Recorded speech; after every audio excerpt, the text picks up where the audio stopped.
Hello friends, Puri जिला जहाँ ओडिशार पूर्व भाग एक उपकूलवर्ती जिला अटे एवं भारतर 4टी धाम मध्य यह जिले रही गोटे धाम श्री जगन्नाथ मंदिर जहाँ पुरी जिला केवल भारत में नुहे भारत बाहर प्रसिद्ध एवं यह आम ओडिशार राजधानी भुवनेश्वर ठारू 60 किलोमीटर दूर अवस्थित। सो आज भिडियो आम पुरी जिला विषय किसी महत्वपूर्ण तथ्य जानिबा। सो वीडियो को शेष पर्यंत निश्चित भाव देखंतु।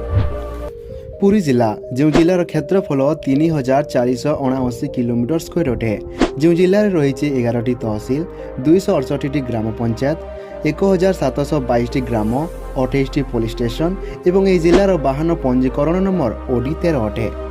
जनसंख्या 2011 जनगणना अनुसार यह जिलार जनसंख्या 16,98,730 अटे। जिलार साक्षरता हार 85.37% थिलाबेले ए जिलार लिंग अनुपात 1000 पुरुष 1032 महिला रही। धर्म जिलार धर्म विषय कहवाक गले ए जिले अधिकांश हिंदू बसवास करते।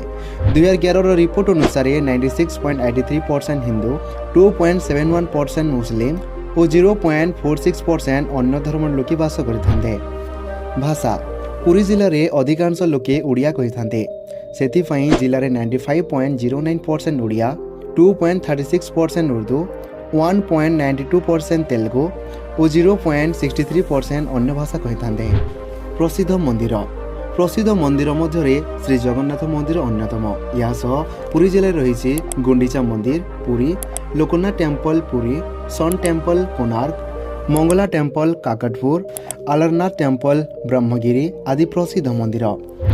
पुरी जिलार प्रसिद्ध व्यक्ति मध्य गोपबंधु दास, नीलकंठ दास, केलुचरण महापात्र, मानसी प्रधान, रघुनाथ महापात्र, सुदर्शन पटनायक, अलेख पात्र आदि प्रसिद्ध व्यक्ति।